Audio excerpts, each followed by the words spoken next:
Welcome NEET PG aspirants to our channel Grammedical, dedicated to medical counseling. We're honored to have you join us on this platform, tailored to guide you through your journey towards achieving your medical aspirations. Stay tuned for valuable insights, expert advice, and support to help you navigate the challenges ahead and reach your goals in the medical field. NEET PG की 15,000 से ज्यादा post graduate medical सीटें खाली हैं, जबकि भारत में विशेषज्ञ डॉक्टरों की मांग तेजी से बढ़ रही है। अब सवाल यह उठता है कि क्या NBEMS national board of examination in medical sciences qualifying percentile को कम करेगा ताकि इस समस्या का समाधान किया जा सके। 2023 में एनबीएमएस ने क्वालिफाइंग परसेंटाइल को सभी श्रेणियों के लिए 0 कर दिया था, जिससे मेडिकल शिक्षा की गुणवत्ता को लेकर भारी बहस छिड़ गई थी। इसी तरह 2022 में भी परसेंटाइल को 15 अंक तक घटाया गया था। प्रियंश नायक, जो एक एनईईटी पीजी के एजुकेटर हैं, बताते हैं कि ज्यादातर खाली सीटें नॉन क्लिनिकल ब्रांच की होती हैं।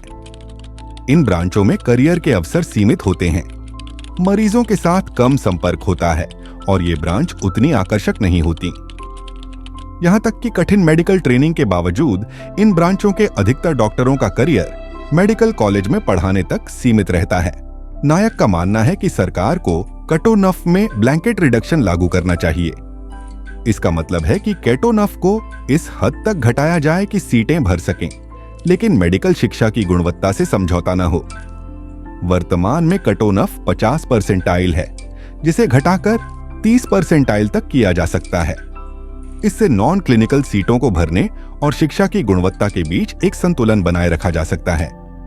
एनबीईएमएस को एआईआईएम से भी सीखना चाहिए, जो साल में 2 बार बिना किसी विवाद और देरी के परीक्षा आयोजित करता है। इसके विपरीत एनबीईएम्स ने इस साल अपनी परीक्षा 2 बार स्थगित की और काउंसलिंग अब तक पूरी नहीं हुई है।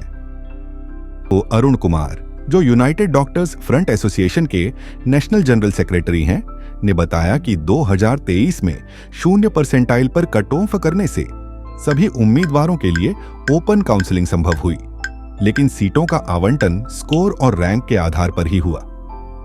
उनका मानना है कि सरकार को कट ऑफ 0% तक घटाने के बजाय इसे एक उचित स्तर, जैसे 30% तक सीमित करना चाहिए। आखिरकार यह जरूरी है कि नॉन क्लिनिकल ब्रांच की खाली सीटों को भरा जाए, लेकिन इसके साथ ही मेडिकल शिक्षा की गुणवत्ता का भी ध्यान रखा जाए। आज के लिए बस इतना ही।